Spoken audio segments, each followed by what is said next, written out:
Now, most of us do our best not to think about death, but there's always part of our minds that knows this can't go on forever. Part of us always knows that we're just a doctor's visit away or a phone call away from being starkly reminded with the fact of our own mortality or of those closest to us. But the one thing people tend to realize at moments like this is that they wasted a lot of time when life was normal. It's not just what they did with their time. It's not just that they spent too much time working or compulsively checking email. It's that they cared about the wrong things. They regret what they cared about. Their attention was bound up in petty concerns, year after year, when life was normal. And this is a paradox, of course, because we all know this epiphany is coming.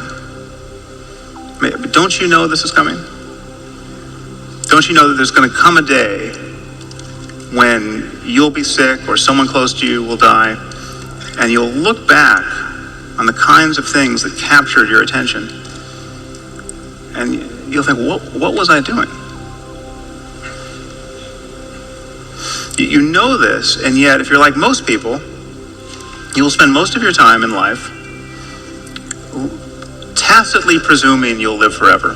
The reality of death is something we're all going to have to face, okay? And the loss of those we love.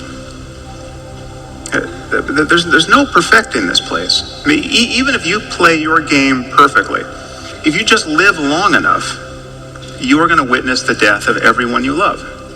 At a certain point, the phone is just going to start ringing with bad news.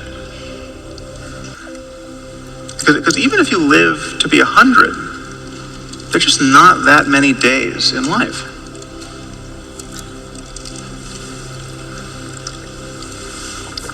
So what is the point of life?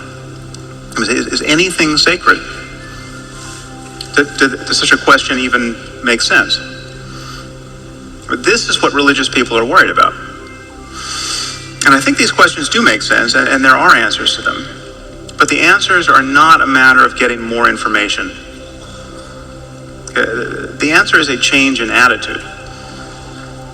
There are ways of experiencing life as sacred without believing anything, and certainly without believing anything on insufficient evidence. There are ways to really live in the present moment. It is always now.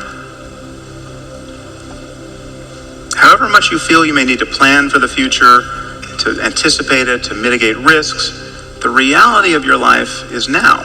But as a matter of conscious experience, the reality of your life is always now. And I think this is a liberating truth about the nature of the human mind. In fact, I think there's probably nothing more important to understand about your mind than that, if you want to be happy in this world. The past is a memory.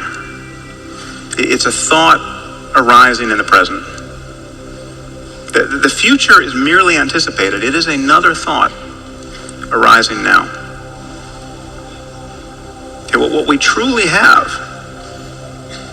is this moment and this.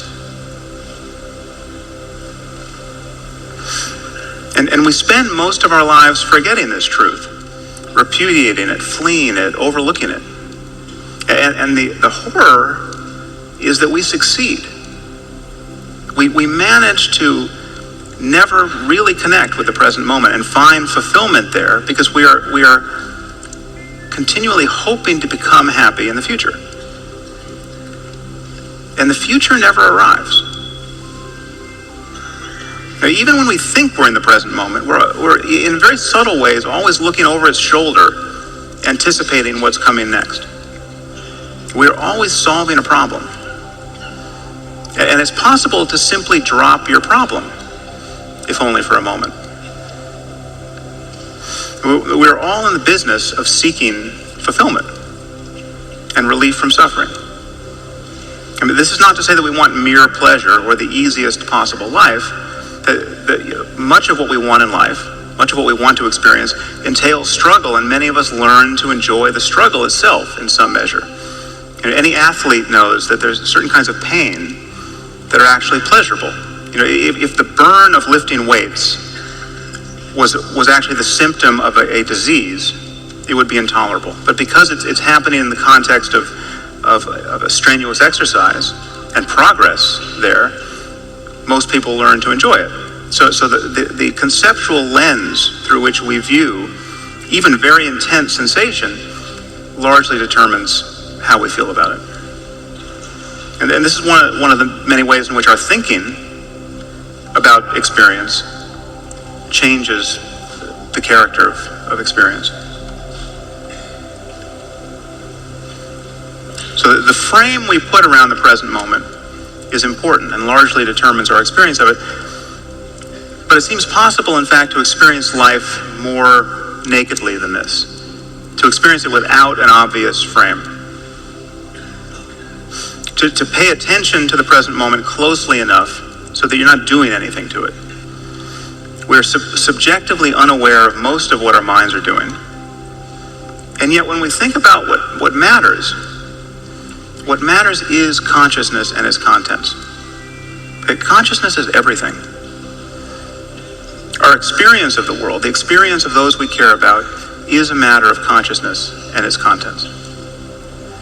So whatever the origins of consciousness, the most important question for us is, how can we truly be fulfilled in life? How can we create lives that are truly worth living, given that these lives come to an end?